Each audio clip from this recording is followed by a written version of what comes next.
नमस्कार। आज हम बात करने वाले हैं पूर्णिमा के एक बहुत ही खास और पवित्र व्रत के बारे में। जानेंगे इसकी कहानी क्या है, इसे करने का तरीका क्या है और इसका महत्व क्या है। चलिए शुरू करते हैं। तो सीधा सवाल ये है, क्या सच में कोई ऐसा व्रत हो सकता है जो किसी की हर मनोकामना पूरी कर दे? सुनने में थोड़ा बड़ा लगता है ना, पर यह सवाल बहुत अहम है और आज हम इसी के जवाब को ढूंढने की कोशिश करेंगे।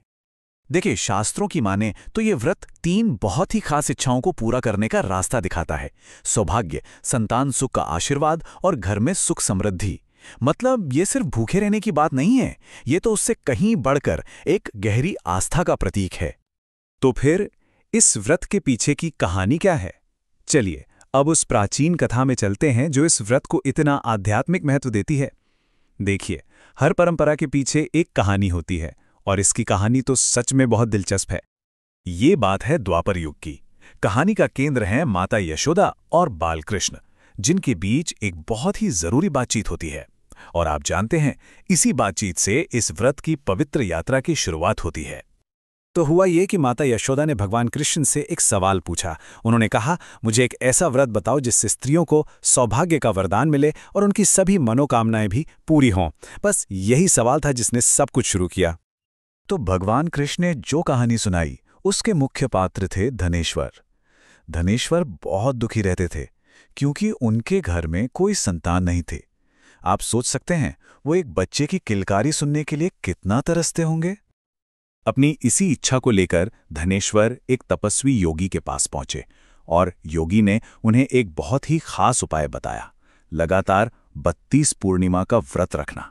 ध्यान दीजिए, ये 32 का आंकड़ा कोई मामूली नहीं है, ये एक गहरी निष्ठा और लगन का प्रतीक है। तो नतीजा क्या हुआ? धनेश्वर की जो अटूट भक्ति थी, उसका फल उन्हें मिला। उनके घर एक बेटे का जन्म हुआ जिसका नाम रखा गया देवीदास। और कमाल की बात यह है कि देवीदास को सिर्फ जन्म ही नहीं बल्कि लंबी उम्र का आशीर्वाद भी मिला।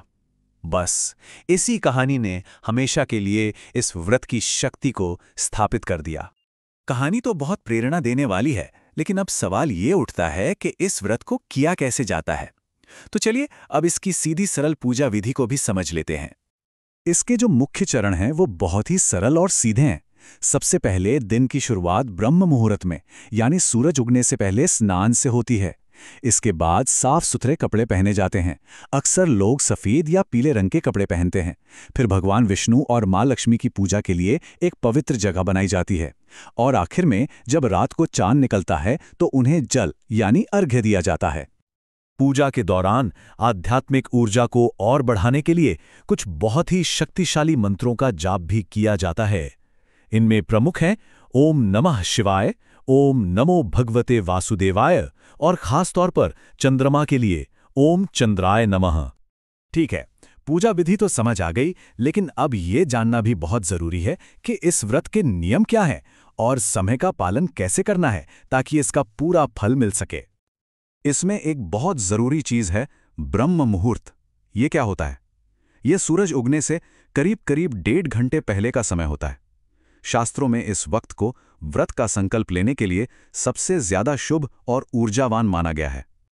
अब बात करते हैं उपवास रखने के तरीकों की। इसमें 2 मुख्य विकल्प होते हैं।